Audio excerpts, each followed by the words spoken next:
It's always game day in Cleveland. He's Daryl Ryder. I'm Andy Baskin. We are ready for dun dun dun dun.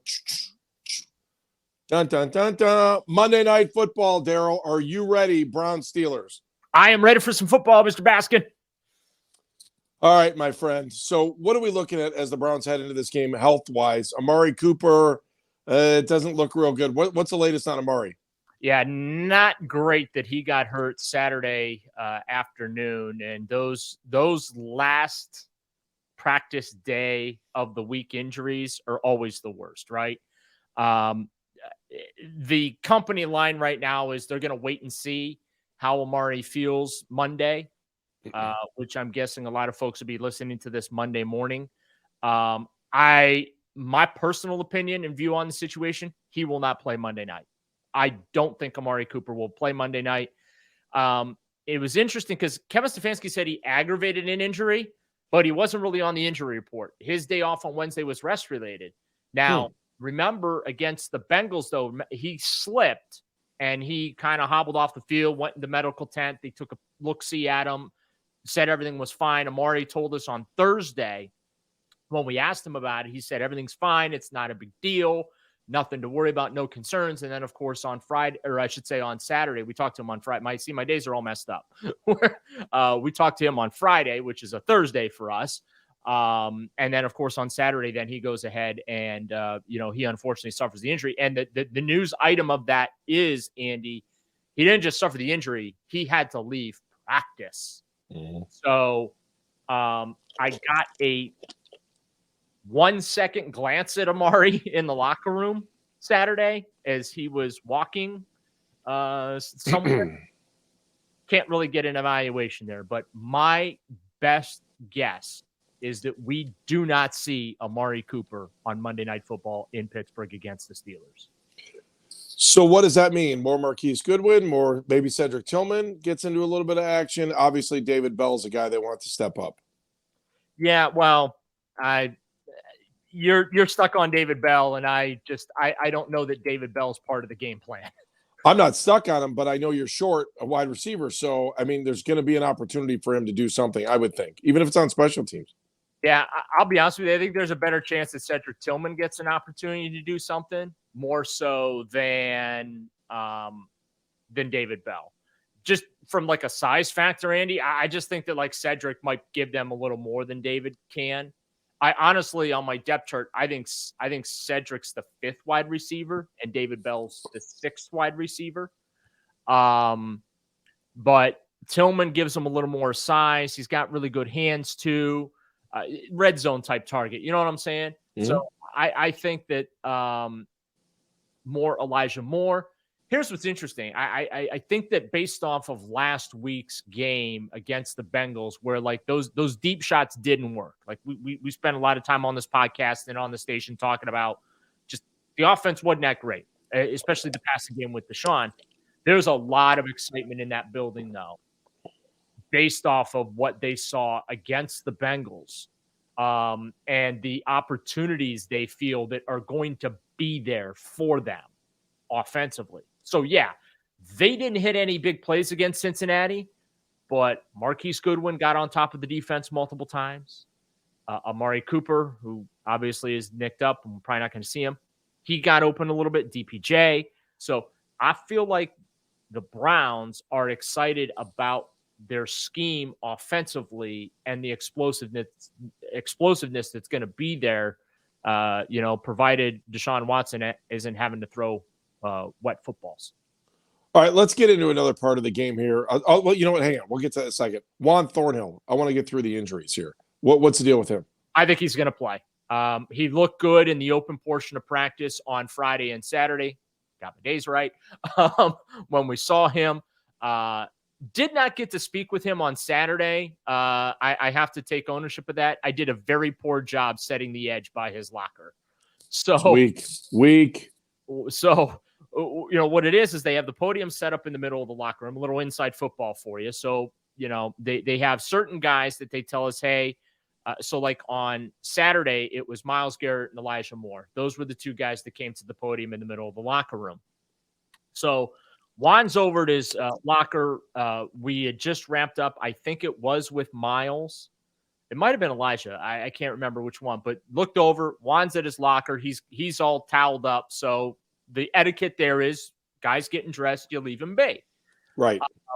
But you hang close enough so that maybe they feel that you're there and that, okay, they know that you're going to want to talk to them when they're done getting dressed. So I happened to turn my back, looking across the locker room, and Juan had gotten dressed, finished getting dressed, and I turned around and he was already walking.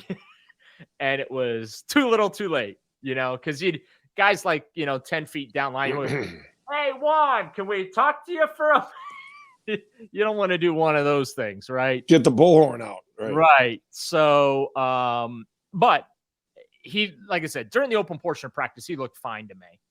So I anticipate he's going to make his official regular season Browns debut against the Steelers. I don't know how much he's going to play. They might, trim his snaps back a little bit, right? As not give him too much, but I think we're going to see Juan Thornhill at whatever they're calling that stadium by the river in Pittsburgh. So they liked what Rodney McLeod did though last week, right? I mean, everyone seemed to be pretty happy with that. I thought he played well. Yeah, but if you can put Juan Thornhill on the field, you're going to put one. But yeah, I know. But we're talking. We talked a lot in the offseason about depth and not having depth and having depth. And in that position, it's always good to have depth. So, like, you can feel comfortable if he's not playing. You'd rather have him playing, but you can feel comfortable. Yeah, 100%. And I think that you'll probably see some Rodney McLeod against the Steelers, no question about it. Just because, again, I'm not anticipating Juan Thornhill being able to take a full workload. Coming off this calf strain or whatever it was that he was dealing with. So, yeah, I mean, and that's why they didn't feel great about him being hurt last week, but like they were comfortable, right? Sure, don't have Juan Thornhill. Yes, that's a loss, but we're comfortable in Rodney McLeod, which is part of the reason they brought him in, was to be able to step on the field when called upon and not have a significant drop-off in play at that position. And guess what? Last week, you didn't have any significant drop-off. So let me get into this part of the game as well, too. On the offensive line, obviously, TJ Watt is going to put pressure on the Browns. They're going to put pressure on the Browns. And Dawand Jones is going to be wearing his very first NFL start. We both have sung his praises in this camp, especially after rookie mini camp. Right. Between him and Jed Wills, how concerned are we about the tackles in this game against Pittsburgh? Well, is it wrong for me to feel better about Dawand Jones having to block TJ Watt than Cedric Wills? No, that seems to be the sentiment. I mean, it's not. I don't think you're alone. I think there are a lot of people asking that question and wondering, is Jed Wills long for the job, especially for a first-round draft pick? Yeah. So, I mean, look, they catch a little bit of break with Cameron Haywood not being available. He's hurt, right? Going to miss, I think they said 8 weeks or so with his injury. So you do catch a little break there, right? That's one less big-time rusher. But let's also not forget about Alex Highsmith, who has wrecked a few Browns-Steelers games over the years. So that's still a dynamic duo that they're going to be able to throw at the Browns, even without Hayward being able to be on the field for them. So, am I nervous about Jed Wills v. Highsmith? Yeah, absolutely. And I've said this, I like Jed a lot. The talent is there. I don't know if his heart's in it though. You know what I mean? I don't know. You can be good at something and you do it because you're good at it, but that doesn't mean that that's your passion, if that makes sense. And totally. Again, and I'm not saying that there isn't Jed's passion. Don't misunderstand me. I'm just raising a question. I don't know, but let's be honest about it. There is drop-off at times with Jed. He is kind of like a 75-25, 80-20 player. He gives you 75 to 80% really, really good snaps, right? The problem is that 20 to 25% where he gets beat like a drum. And that's the, and maybe it's unfair. No, I'm not going to say it's unfair because you're a first-round pick and you're a top 10 pick and they picked up the 5th-year option on your contract. I don't think it's unreasonable. You aren't going to get beat. That's just the nature of sports, right? there's no sign. LeBron James loses on occasion, right? Right. One-on-one matchups like that. That's just sports. You're not going to win 100% of the time, but I don't think it's unreasonable to expect that Jed Wills can bump that to like a 90%, right? Where maybe 1 out of 10 plays, he struggles a little bit, or less than 1 out of 10 plays, he struggles. The problem is it's usually 2 or 3 times out of 10 plays he seems to struggle. So, yeah, I mean, I almost feel better about TJ Watt going against Dawand Jones because of Jones's size, his strength, his wingspan, right? I do think Dawand made a little bit of a rookie mistake when he talked about trying to get up into the chest of TJ Watt, just kind of like trying to explain what he's going to do. Yeah, but he didn't need to do that. I agree with you on that. You know, it's okay. Yes. But from my standpoint, I'm not going to criticize him for it because that helps me do my job. And you know what I'm saying? Like, right. I can understand why some folks within the Browns weren't crazy about Dawand openly talking about that. Yeah, you can see it on the field. So right, and the key for Dawand, I think, is going to be leverage. The hardest thing for him is going to be leverage because he's just such a big dude, right? Like, what made Joe Thomas such a great tackle? Obviously, it was the anticipation of the snap count and his footwork and his technique and mechanics. But the thing that Joe Thomas always excelled at was the leverage game. He could get underneath and up into guys' chests, and he could steer them without holding. You see what I'm saying? Absolutely. And I want to go back to Jed for a second because I really paid attention when I went back and I watched Bengals Browns last week. I really paid attention to those 2 tackle spots, and I thought Dawand Jones did a real good job of moving and keeping his body in front of his guy, and that's not easy to do for somebody as big as he is, right? And that's where that basketball background in his really comes into play. Where Jed, this is what Jed does. And if you're watching on YouTube, you see it better. But Jed likes to use his hands and he likes to push. He doesn't like to steer.